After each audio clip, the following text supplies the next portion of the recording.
बलराम जी दास टंडन का जन्म 1 नवंबर 1927 को पंजाब के अमृतसर में हुआ। मां बालकौर घरेलू महिला थीं और पिता रूपलाल कपड़े के व्यवसायी और धार्मिक विचारों के व्यक्ति थे।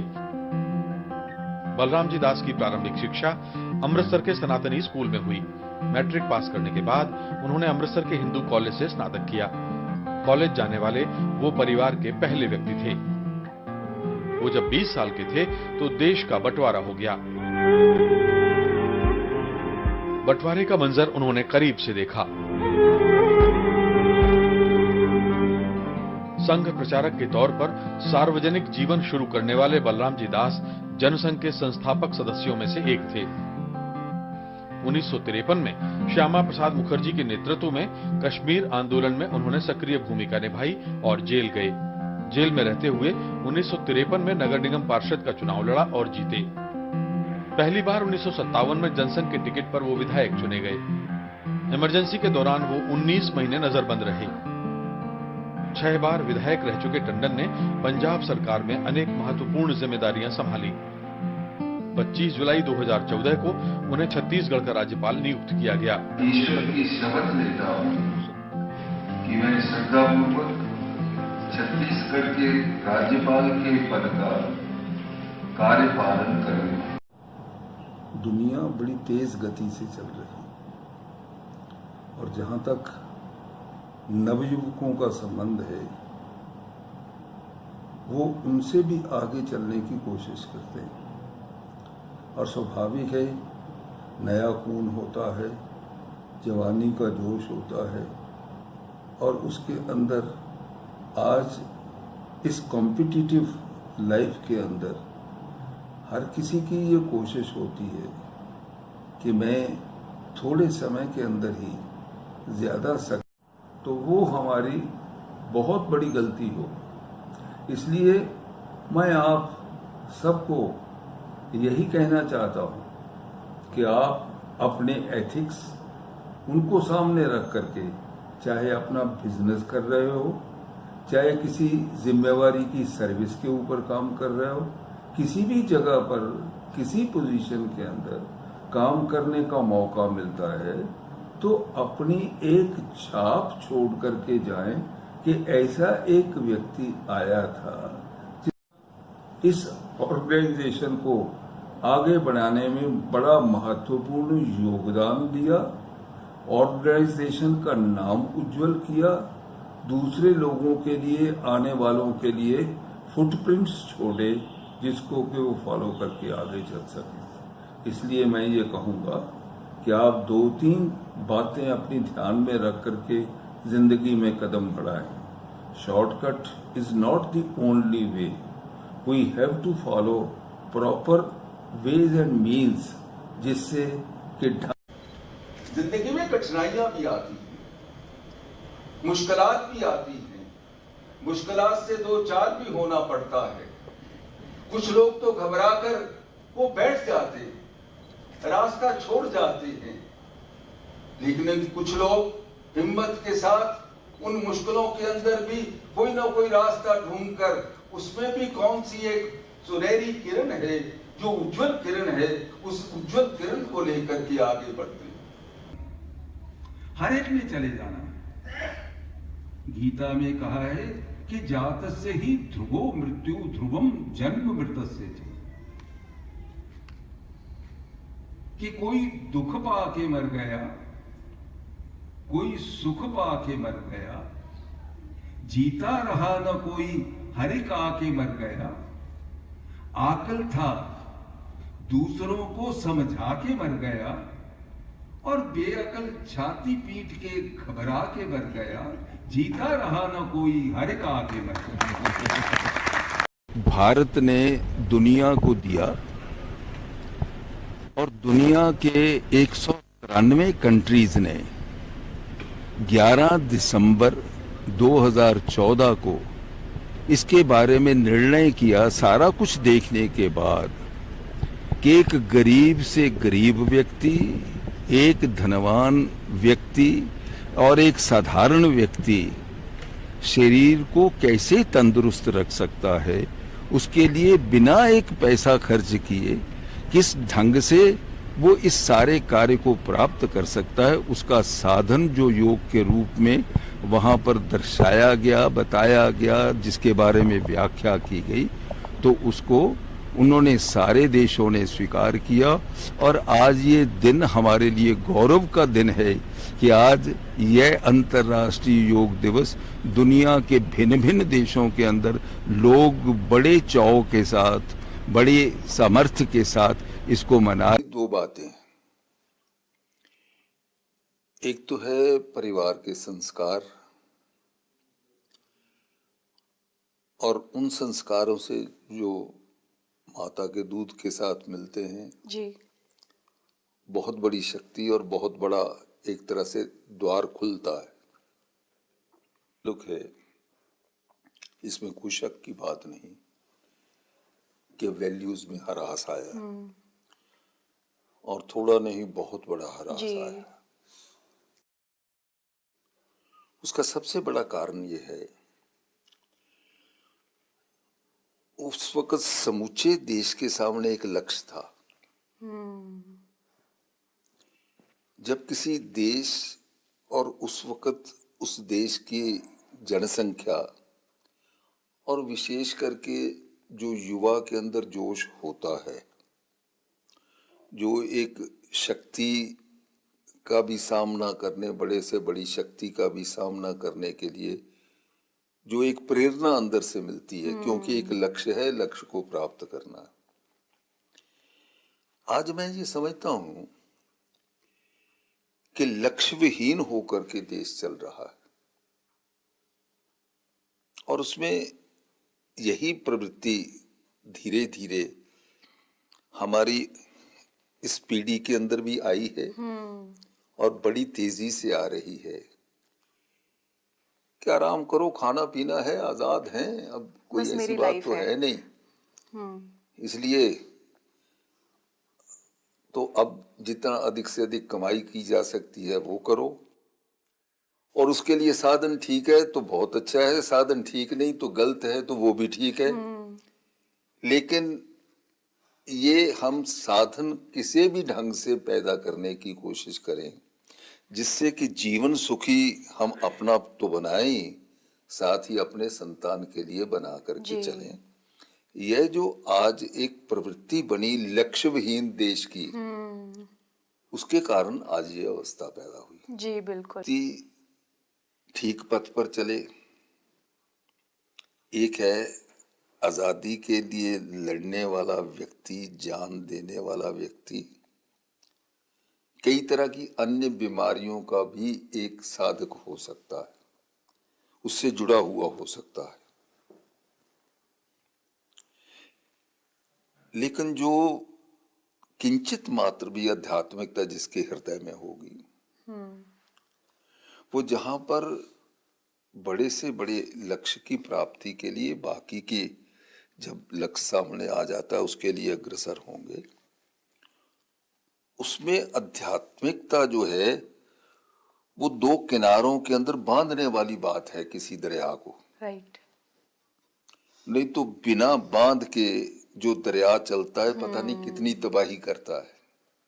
तो जहां पर दो किनारों को मजबूती से बांधने वाली अगर कोई चीज है जो समाज के नौजवानों को, जनसाधारण को आध्यात्मिकता की शक्ति है। तो जहां पर पानी जो है उसका वेग, उसका जो अनंत गुण है वो तो चाहिए ही चाहिए, लेकिन उसके साथ उसके दोनों किनारे भी मजबूत चाहिए। वो किनारे वो हैं जो आध्यात्मिकता प्रदान करती है, जिससे कि लक्ष्य की ओर जाते हुए हम गलत मार्ग से चलने की कोशिश न करें। ये इसको बांधने वाला। ईशावास्यमिदं सर्वं यत किंचित जगत्याम जगत तेन त्यक्तेन भुंजीत मा कृता कश्चित् धनम। उसका अर्थ ये है कि हर वस्तु के अंदर ईश्वर विराजमान है और जो भी कुछ संसार के अंदर है, यत किंचित सस्याम सतम, कि जहां भी जो विद्यमान है उस सब के अंदर, संसार के किसी भी कोने के अंदर जो प्रिय बच्चों, संजय, प्रिया, यश, अलका, पूनम, आपको मेरी बहुत बहुत शुभकामनाएं। भगवान आपको बहुत लंबी और स्वस्थ आयु दे, ये मेरी हृदय से भगवान के चरणों में प्रार्थना है। एक बात मैं अवश्य कहना चाहता हूँ, और वो ये है संजय, प्रिया, कि किसी भी परिवार, घर परिवार की खुशहाली का सबसे बड़ा राज ये होता है कि पति पत्नी का आपसी संबंध और प्यार कैसा है, किस तरह से वो परिवार के बच्चों के सामने अपना व्यवहार करते हैं, किस ढंग से हर कार्य के अंदर आपसी सहयोग के साथ वो अपना कदम आगे बढ़ाने की कोशिश करते हैं। जहाँ पर पति पत्नी के अंदर आपसी प्यार और विश्वास होता है, उस परिवार को भगवान अवश्य तरक्की देते हैं। और जिनके दिल में ये भी ख्याल होता है कि समाज की दृष्टि से विश्वास है कि आप इस बात को ध्यान में रखोगे, और पति पत्नी अगर उन्होंने आपस के अंदर इस बात के लिए निश्चय कर लिया, क्योंकि थोड़ी बहुत ही खींचा तान जहाँ पर परिवार होते हैं, पति पत्नी के अंदर होता ही रहता है, हर घर के अंदर होता है, हर जोड़े के अंदर होता है। लेकिन समझदार वो होते हैं जो किसी छोटी या बड़ी बात के ऊपर आपस में बोलचाल बिल्कुल बंद नहीं करते, जिसको ये कहा जाए कि भाई आपसी वार्तालाप, अनबोला जिसको बोलते हैं, कि बोलना नहीं है, आपस में कोई बात ही नहीं करनी। अरे भाई, कितना भी आपस में अगर आपके कोई विवाद हुआ तो उसका मतलब ये थोड़ा ही है कि हम इतना भी कहना जो है वो बंद कर दें। पति है तो पत्नी को कि भी मेरा खाना लगाओ, मुझे जल्दी जाना है। और अगर इसी तरह से पत्नी उनको बोलती है कि देखो महीना ख़त्म हो गया, मुझे अब पैसों की आवश्यकता है, इतना कहने के लिए जो अनबोला डाल लेते हैं, फिर वही उनके लिए सबसे ज़्यादा एक अड़चन बन करके उनके रास्ते में खड़े होता है कि पहले अब कौन बोले, कौन किसको पहले बुलाए। प्यारे छोटे बच्चों, मुझे आपको भी कहना है कि जहाँ पर आपके माता पिता परिवार के अपनी जो वैल्यूज़ हैं उनको अपनी आंखों के सामने रखकर अपना व्यवहार करते हैं, आप भी ये सीख अपनी गांठ के तौर पर अपने हृदय के अंदर बांधें कि आपने भी उसी कदम पर चलना है, ताकि परिवार की प्रतिष्ठा, आदर, मान और समाज के अंदर अपना जो उचित स्थान है वो स्थान बना रहे, और उसके मुताबिक हम सब लोग आगे अपना कदम बढ़ाकर समाज के अंदर भी सुधार की थोड़ी सी एक जो योगदान है, उस योगदान को हम अच्छे ढंग से दे सकें। मुझे आशा है और विश्वास भी है कि आप भी जो अपने परिवार का एक स्थान है, परिवार की जो वैल्यूज़ हैं, उनको किसी कीमत पर कम नहीं होने दोगे और उसको और बढ़ाने की कोशिश करोगे। और सप्ताह में एक बार इकट्ठे बैठकर भगवान का नाम लेना, सत्संग करना, कीर्तन करना, ये भी एक ऐसी चीज़ है जो इस वैल्यू का एक भाग है। उस भाग को भी कभी भूलना नहीं, उसको भी अपने स्थान पर अगर याद रखोगे तो ये भी सबके लिए, बच्चों के लिए एक आदर्श बनेगा।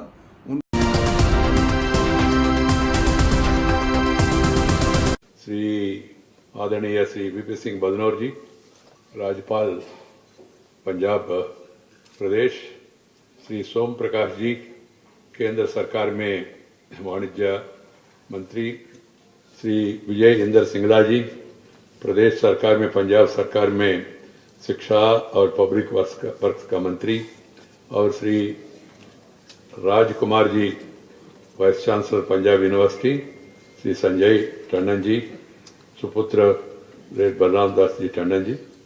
मित्रों, सत श्री अकाल। दोस्तों, मैं स्वर्गीय बलराम दास टंडन जी दी पहली बरसी दे मौके ते उन्हां दी पुनीत आत्मा नूं निमरता सहित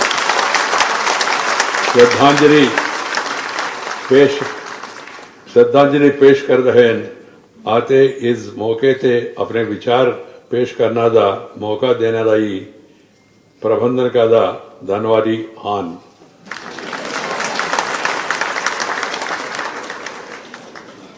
मेरे मन में बहुत प्रसन्नता है, क्योंकि बलराम दास टंडन जब मैं राजनीति में प्रवेश किया बचपन में, तब से मैं उनको देखते रहा, बाद में मिलते रहा और सुनते रहा, और उसके बाद जब मैं दिल्ली में मंत्री बन गया तो पार्टी का अध्यक्ष बन गया, आपस में चर्चा भी करते रहा।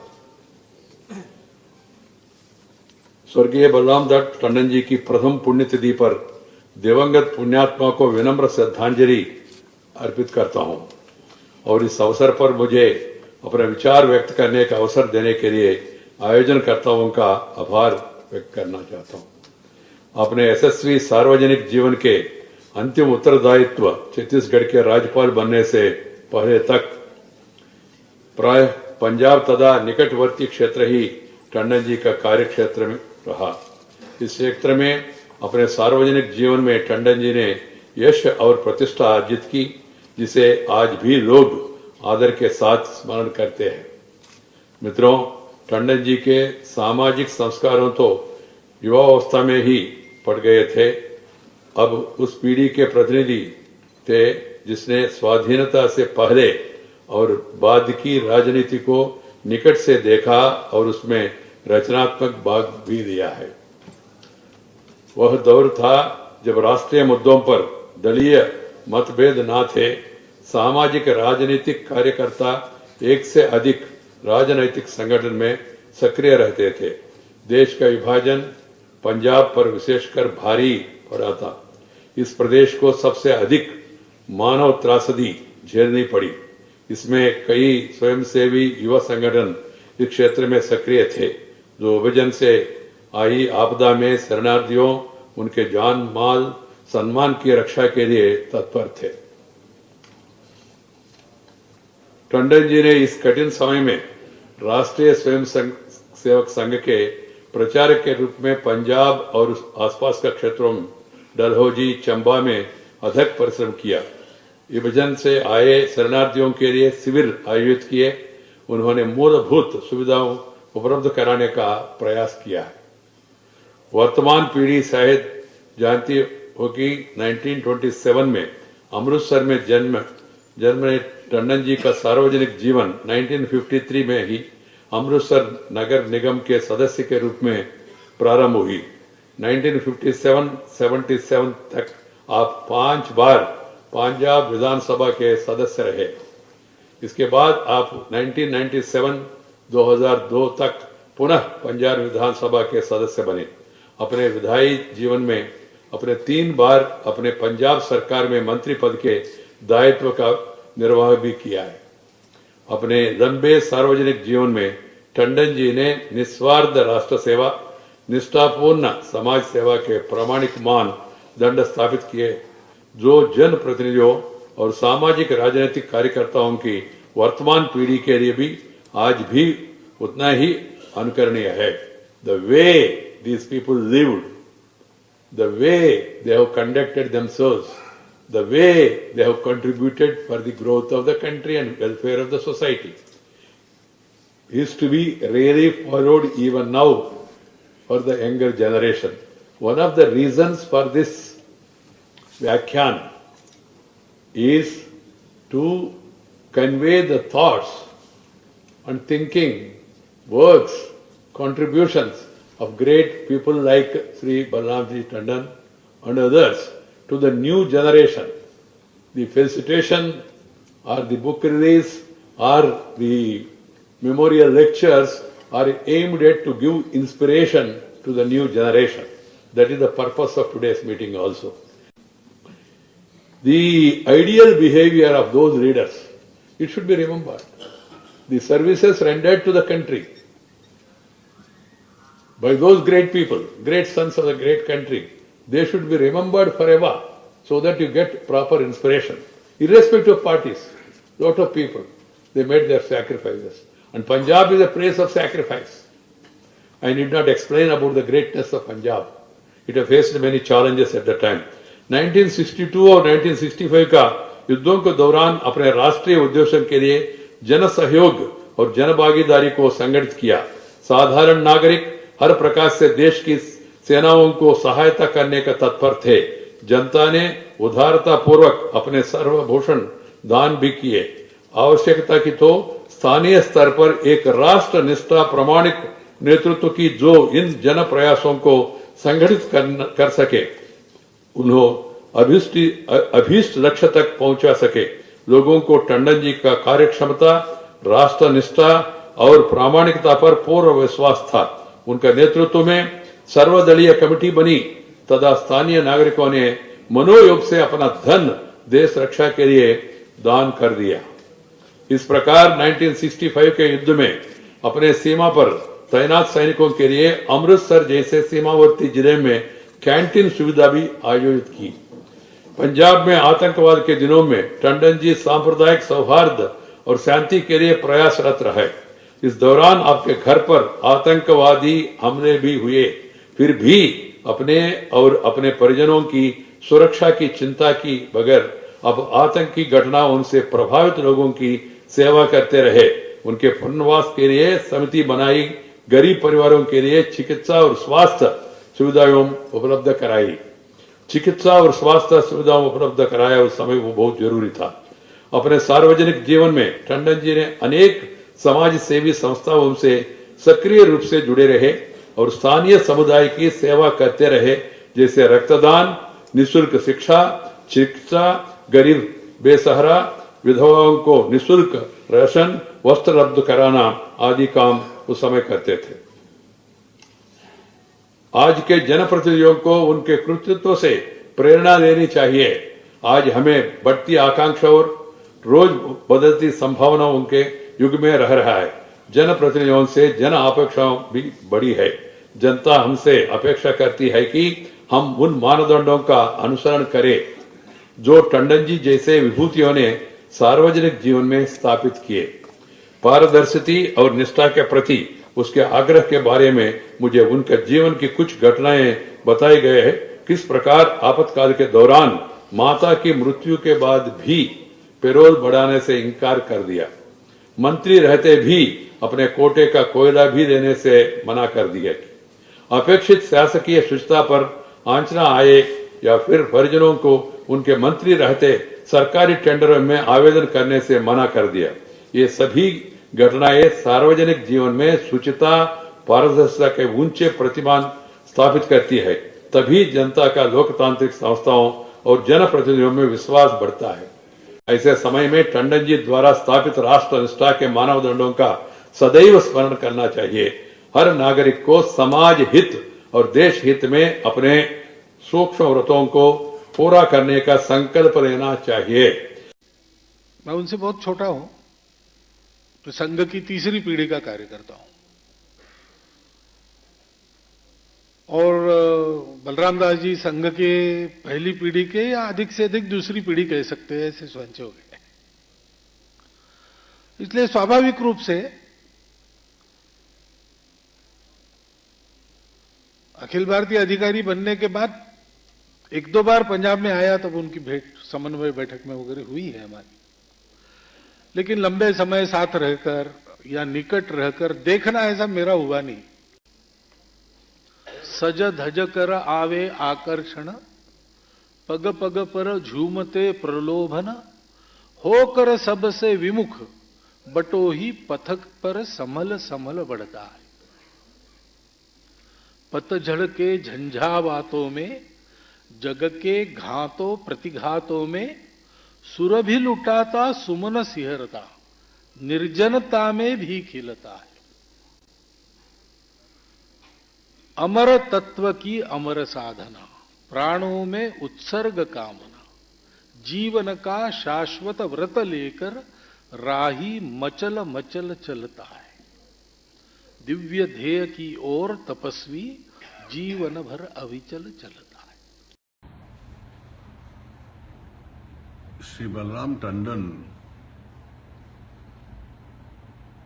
इस देश के सबसे वरिष्ठ और अनुभवी नेताओं में से एक हैं। उनका राजनीतिक जीवन अपने राजनीतिक संगठन की और जनता की सेवा के अंदर लगा रहा है। बचपन से ही राष्ट्रीय स्वयंसेवक संघ के साथ जुड़ना, जवानी के दिनों से भारतीय जनसंघ और उसके बाद भारतीय जनता पार्टी के सदस्य रहना, ये उनके जीवन का एक अटूट अंग रहा है। टंडन जी पहली बार पंजाब विधानसभा में 1957 में जीत कर आए थे और पिछले 60 वर्षों से राजनीतिक जीवन में और सार्वजनिक जीवन में सेवा का काम कर रहे हैं। कई बार उनको विधानसभा का सदस्य चुने जाने का अवसर मिला। उसके पश्चात वो पंजाब सरकार के वरिष्ठतम मंत्री भी रहे और उस हैसियत में उन्होंने पंजाब की जनता की खूब सेवा की है। इस राजनीतिक जीवन के दौरान पंजाब को एक नया राज्य बनते हुए 1966 में उन्होंने देखा। पूरा पंजाब को राज्य बनाने का जो आंदोलन हुआ था, उसके जो बहुत नजदीकी से गवाह रहे हैं, उसमें से टंडन जी एक रहे हैं। उसके पश्चात देश में इमरजेंसी लगी 1975 में, तो इमरजेंसी के दौरान फिर उनका जीवन संघर्ष में लगा रहा। इस देश के अंदर पुनः लोकतंत्र कायम हो, और उसके लिए जो तकलीफें इमरजेंसी में सभी राजनीतिक कार्यकर्ताओं ने सही, उनमें से एक थे। लेकिन मैं मानता हूं कि सबसे बड़ी चुनौती जो उनके जीवन में आई जब पंजाब ने आतंकवाद देखा। आतंकवाद के समय देश की सुरक्षा को भी खतरा था, टंडन जी जैसे राजनीतिक नेताओं के अपने व्यक्तिगत जीवन को भी खतरा था, और उसके साथ साथ चुनौती ये थी कि पंजाब जैसे प्रांत में हिंदू और सिख के बीच में भाईचारा बना रहे और डिस्टर्ब ना हो। और इसलिए राजनीतिक नेताओं को केवल दलगत राजनीति में सोचना, राजनीति के लाभ में सोचना ये पर्याप्त नहीं था, लेकिन उससे उठकर स्टेट्समैन बनने की आवश्यकता थी। आतंकवाद का घोर विरोध करना, आतंकवाद के खिलाफ बहुत तीव्र तरीके से अपनी आवाज उठाना, और उसके साथ साथ ये भी संतुलन बनाए रखना कि समाज में सामाजिक तनाव ना आए, ये भूमिका बहुत खूबी से टंडन जी ने निभाई। उसके पश्चात आतंकवाद के समय उनको अपना घर भी परिवर्तित करना पड़ा अमृतसर से चंडीगढ़, जहां उनका परिवार सेटल डाउन कर गया था। फिर चुनाव जीते, फिर पंजाब में मंत्री रहे, और मैंने टंडन जी का सबसे अच्छा स्वरूप तब देखा जब पार्टी ने तय किया कि टंडन जी अब वरिष्ठ हो गए, पार्टी को गाइड करेंगे, स्वयं चुनाव नहीं लड़ेंगे। मैंने बहुत लोगों में देखा कि जब उनको यह निर्णय बताया जाता है तो उसको स्वीकार करने में उनको कठिनाई आती है, लेकिन टंडन जी एकमात्र ऐसे नेता थे जिन्होंने मुस्कुराकर बहुत अच्छी भावना के साथ पार्टी के उस निर्णय को स्वीकार किया, और पार्टी के गार्डियन के रूप में एक नई जिम्मेवारी निभानी शुरू की। मैं मानता हूं कि हम सबको और मेरी पीढ़ी के लोगों के लिए ये एक सीखने लायक गुण था कि संगठन के निर्णय के अनुसार स्वयं चुनाव लड़ने से और पद से बाहर बैठ जाना और फिर पार्टी के गार्डियन के रूप में काम करना। मुझे उनके मधुर स्वभाव में, सहज स्वभाव में जो सबसे बड़ा गुण लगा कि मैंने जीवन में कभी टंडन जी से पार्टी संगठन के बारे में आलोचनात्मक तरीके से बात करते हुए उनको नहीं सुना। वो जब भी बात करते हैं पार्टी और संगठन के हित की बात करते हैं, कंस्ट्रक्टिव तरीके से करते हैं, पॉजिटिव तरीके से करते हैं, और कोई नाराज निराश भी हो तो उसको भी सही रास्ते पे लाने का काम करते हैं। ये टंडन जी की पूरी राजनीतिक जीवन और अनुभव का बाद में लाभ उठाया। जब नरेंद्र मोदी जी इस देश के प्रधानमंत्री बने तो सरकार के पहले निर्णयों में से यह था कि टंडन जी को छत्तीसगढ़ का राज्यपाल बनाकर भेजा जाए और राज्यपाल के रूप में एक संवैधानिक पद की गरिमा के अनुकूल वो राजनीति से अब डिस्टेंस बनाकर उस गरिमा के अनुकूल कार्य करते हैं। आज वो सर्व समाज के मार्गदर्शक के रूप में काम करते हैं। मैं ईश्वर से प्रार्थना करता हूं कि टंडन जी को अच्छा स्वास्थ्य मिले, बहुत लंबी आयु मिले और देश और समाज का बहुत बहुत मार्गदर्शन वो आने वाले कल में करते हैं।